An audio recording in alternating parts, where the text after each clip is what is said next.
Welcome to Liberty United Methodist Church. I'm Steve Clouse, your lead pastor. I'm really excited to be here with you and to share today's message. Today's message is one of the, I don't want to say it's one of the oldest stories in the New Testament, but it's one of the stories that I have known for the longest. Back when I was a little boy and I was in Sunday school, we had these things called flannel graph. And they were cut out felt figures that would be put on a big board. You could touch the felt to the felt, almost like Velcro, and you could move the little figurines across the felt, and it was used to teach us stories. Now, when I was in about second grade, they told us the story of Rahab. I don't know why, because it's not exactly second grade appropriate.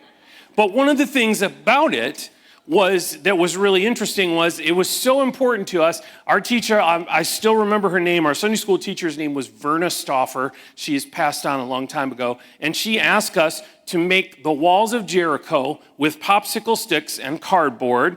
And so we did that. And then we made a little cardboard house that was Rahab's house on the top. And then she gave us a little piece of red thread that we could hang from the window. And I thought that was so cool because that was one of the first times they'd given me scissors so we could cut out the window. And then they gave us this red thread that looks not unlike this.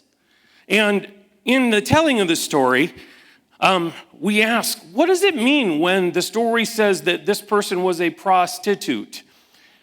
And Verna Stauffer told me, well, she was a very friendly lady. That was the second grade story explanation that I got. A super friendly lady. She kind of, So I want to tell an updated version of this story without a lot of adult content today. I'm sorry I could not provide popsicle sticks for all of you to do the diorama, but maybe we can add that on as a last day of VBS. It's a possibility. So I'd like to read this story that I learned about in second grade. If you join me, the text should be on the wall behind me. It's a long one, so I'm going to kind of read it by myself, hopefully. Then Joshua, the son of Nun, secretly sent 2 spies from Shittim. Go look over the land, Joshua told the spies, especially Jericho. So they went and entered the house of a prostitute named Rahab and stayed there. The king of Jericho was told, look, some of the Israelites have come here tonight to spy out the land. But the woman had already taken the 2 men and hidden them. And so, before the spies lay down for the night, she went up on the roof and said to them, I know what the Lord has given you this land, and that great fear has fallen on us and our country, so that all who live in this country are melting in fear because of you.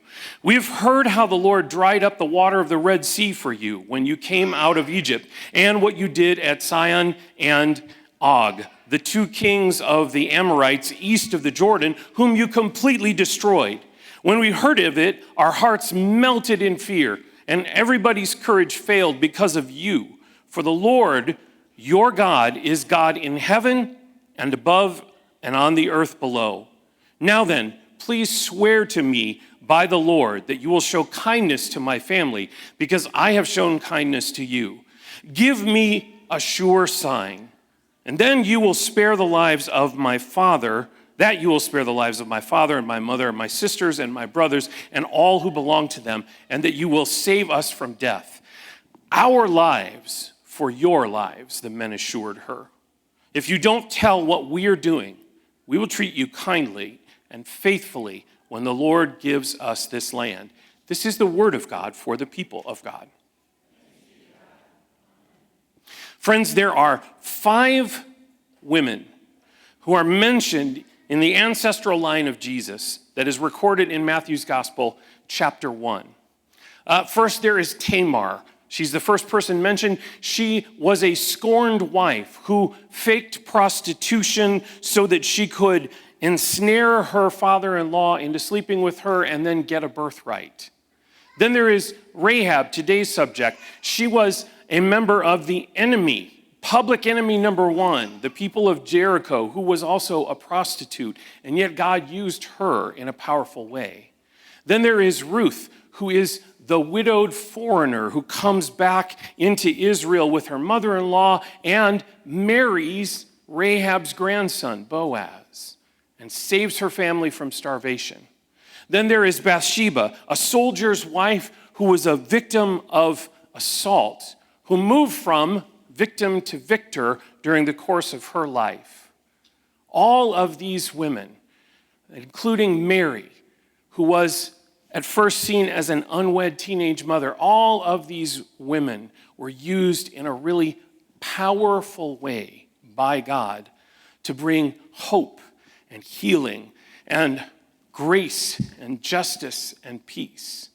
God had instructed Moses and all of the Israelites before they entered the land of Canaan with Joshua that they were not supposed to intermarry with foreigners. And yet, in this line of the kings of Israel and Judah that leads up to Jesus, there are 3 women who are foreigners. There are Tamar and Rahab, who are both Canaanites, and then there is Ruth, who is a Moabite. Even though they were in unsanctioned marriages, so to speak, God used them to bring grace and justice and mercy. And then there's Bathsheba and Mary. They were both involved in unplanned pregnancies, and yet God used them to bring grace and justice and mercy. And these 5, their stories, they are key markers of God's grace in history. These 5 signify a change in God's interaction between humans and our Almighty God. Yes, God had given us covenant expectations through all of the books of Leviticus and Deuteronomy and through the 10 Commandments, but there are exceptions that show up in this story.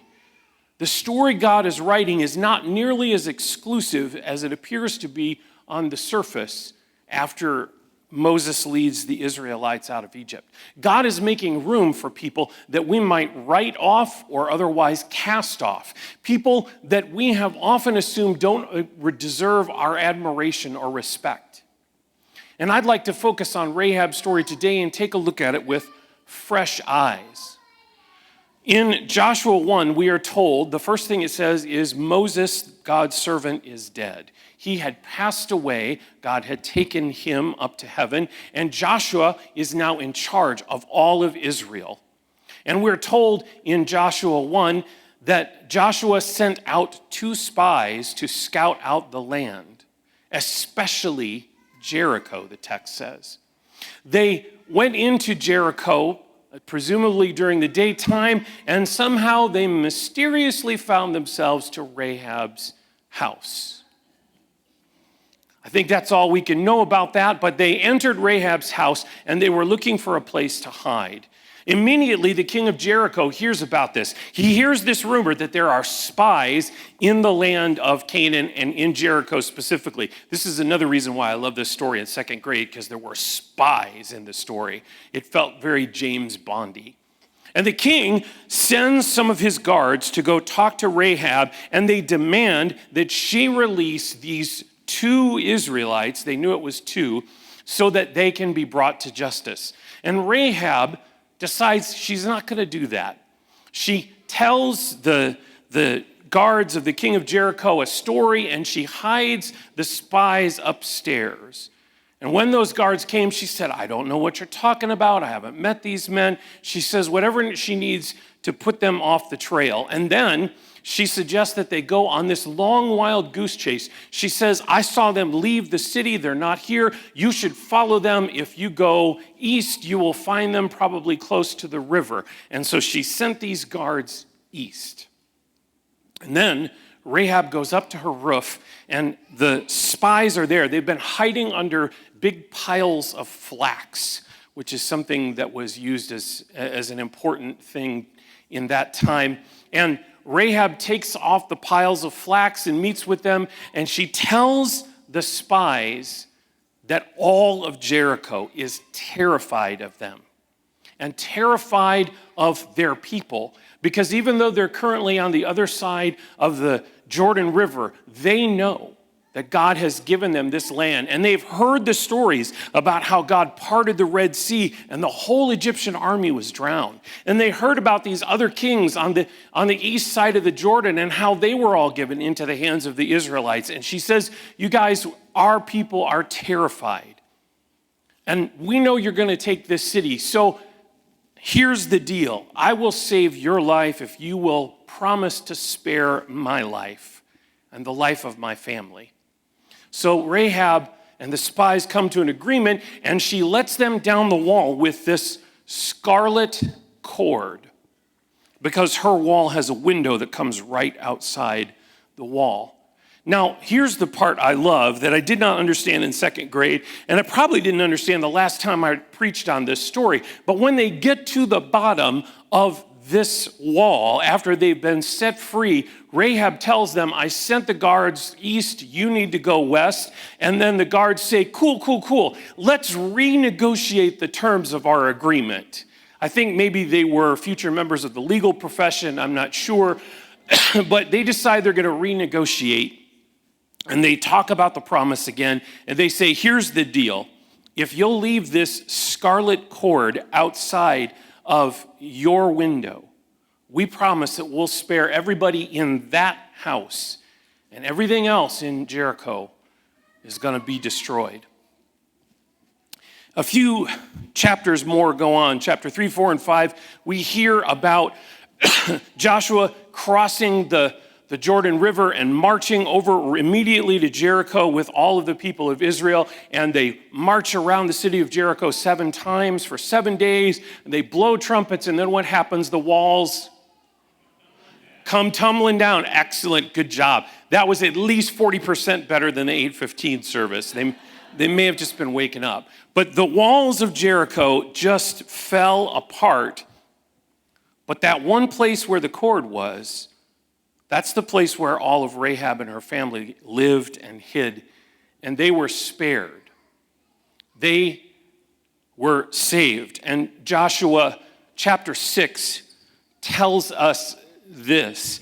It says, but Joshua spared Rahab the prostitute with her family and all who belonged to her because she hid the men Joshua had sent as spies to Jericho. And she lives among the Israelites to this very day. Friends, Rahab was an enemy of the people of Israel. Make no mistake about it. Jericho were publicly enemy number one for the tribes of Israel. The Israelites had been forbidden by God to make treaties or covenants with these Canaanite people, and these spies had every reason to ignore Rahab and her request for protection, but she decides that she's going to strike a pact with them. I shared last week that God is always writing a bigger story alongside the accounts of human history. Alongside the accounts of human history that you and I interact with every day. What is the story God is writing here? What is God trying to tell us about Rahab? Well, first of all, I think God is trying to share this story with us because God is writing this bigger story. It's one of grace and redemption, and also because God gets the last word. And it feels sometimes like in your daily, day-to-day life that maybe you're not in a story that God is writing that is bringing hope and healing and salvation and restoration to all of humanity.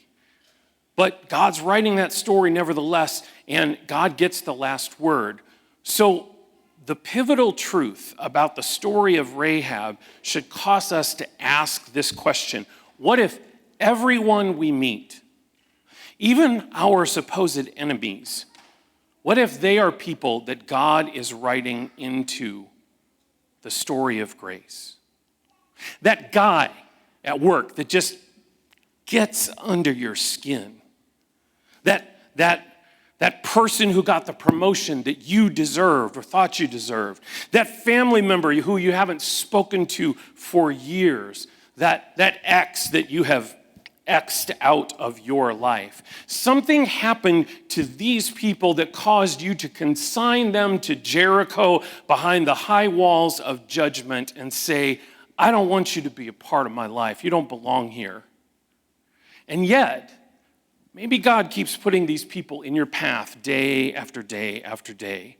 What if God is trying to write a bigger story of grace into your life through these people? If that's true, then we need to open up and change our relationship status. If that's true, then a possible conclusion from Rahab's story that we all need is to give other humans some grace and compassion. Now, let me flip this question on its side. What if the person that you are judging, when you name their sin or you hide from your interactions with them, what if God is calling you to be an agent of salvation in that person's life, like the spies were? The spies could not survive without Rahab. Whether they entered her home out of lust or desperation, they needed her to survive. And Rahab would never have survived the fall of Jericho without the spies. She knew Israel was going to win. She needed the spies' promise to survive.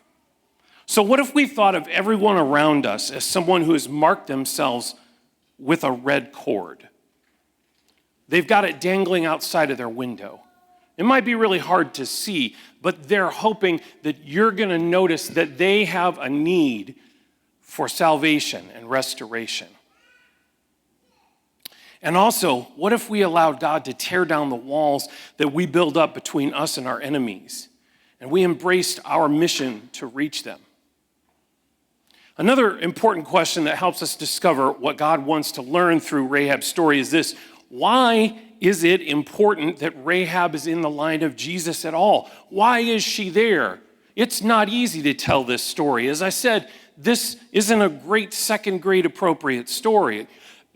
I think the fact that Rahab was a Canaanite person, a foreigner to Israel, suggests that there is no salvation to be found in any kind of racial or genetic purity.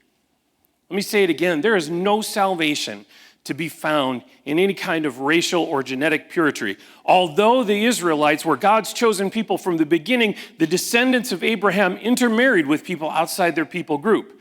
Please don't believe the lie of discrimination that certain ethnic or genetic groups are destined for some sort of greatness or privilege. That is a lie. And the truth is, folks, that all of us have some unique mixture in our background. You know, I have a daughter, my oldest, named Erin. She's across town ministering in another church. Hopefully she won't hear this.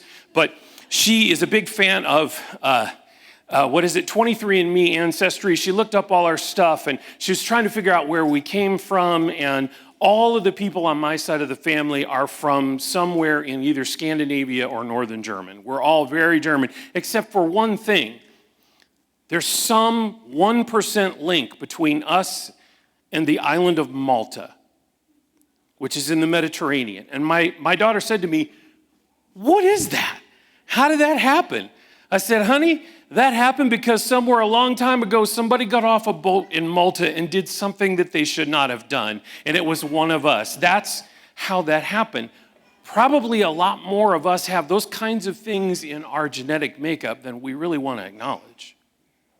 Now, the second fact that God used Rahab, even though she was a prostitute, suggests that God's grace is greater than our sin. Because my second grade teacher could not explain to me what a prostitute was, I've looked for years really hard at the language in this passage to see, was Rahab anything else? Was she maybe a person who was a madam of the evening? Or was she an innkeeper? No. All of the language suggests that she was a person who was involved in the sex trade of that day. And yet, God used her in a powerful way. What kind of a God do you think we have that hangs all of the importance of the mission of God's people on this one person in a disreputable job who is an enemy of the nation of Israel? God put this person in charge of safekeeping the secret for an entire nation. If the word gets out, my guess is the Jericho people leave their fortress. They go meet the people of Israel at the water's edge at Jordan. They have a big battle, and the walls of Jericho never fall in. But God used this person in a powerful way to safeguard this. Friends, please don't believe the lie that our past failures and mistakes disqualify us from receiving God's grace. That's just not true. In fact, in the book of John, there's a group of Pharisees who bring a woman caught in adultery to Jesus, and they ask for permission. They say, "Can we stone her to death? It's in the law of Moses. We've caught her red-handed." There's that red thing again. We've caught her. She deserves death. We should punish her. And Jesus says, "All of you without sin, pick up the first rocks." I've always wondered this, but I'm just going to jump forward and say that I've become convinced that maybe in that moment when Jesus said, "Those without sin cast the first stone," maybe he was thinking of the greatest of his great-grandmothers and the profession that she was in. And he thought, you know what? This is not the right thing to punish this woman. There's a quote I have on my wall in my office. It says, "Never be a prisoner of your past. It was a life lesson, not a life sentence." Don't believe the lie that God can't use you because of past mistakes. The third thing I want to say about the fact that God included Rahab in this story is it suggests that when God uses us to shape history, that's going to last a long time. The Talmud says that he who saves one life saves the whole world. Joshua 6:25 tells us that Rahab lives among Israel to this day. That doesn't mean that she is a zombie hidden in a cave somewhere in the Middle East. It means that Rahab's deeds, her protection for the nation of Israel, live on forever. Her righteous actions live on forever in saving these spies who saved her family and an entire nation. Don't believe the lie that the things that you do every day can't make a difference in someone else's life. God always works through imperfect people to write the story of the history of salvation. And lastly, I want to admit this has been an interesting and provocative sermon series. We should be asking the question, what do we do with all of this information we've learned in this series? Well, first, I want to encourage us to be ready to believe the people around you who may have claimed to have been assaulted or taken advantage of or abused by those in power. The church has a long, bad history of not believing whistleblowers when they come forward and say, "Somebody hurt me." We need to be ready to listen. We can do a better job of being slow to judge and quick to believe. Second, I want to encourage each of us to begin to reevaluate the people in our lives that we have marked as sinners and saints. I'm reminded of this ridiculous episode of The Office in one of the first seasons where they are asked to put 3x5 cards with a certain ethnic group or nationality, and they walk around and they say stereotypical things that somehow mark the people of these people groups. That's absurd, obviously, a terrible thing. But I've wondered, do we attach certain labels and things to people in front of us without using the 3x5 cards? The stories of these 5 women should remind us that even Jesus' family tree had some broken branches.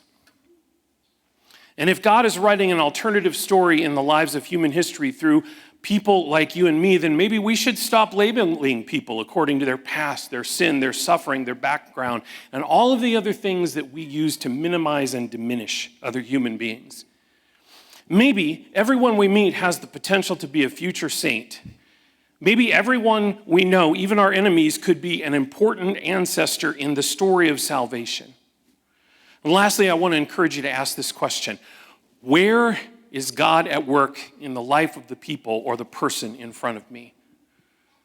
When we look to find where God is at work in the lives of others, that can lead us to develop spiritual discernment.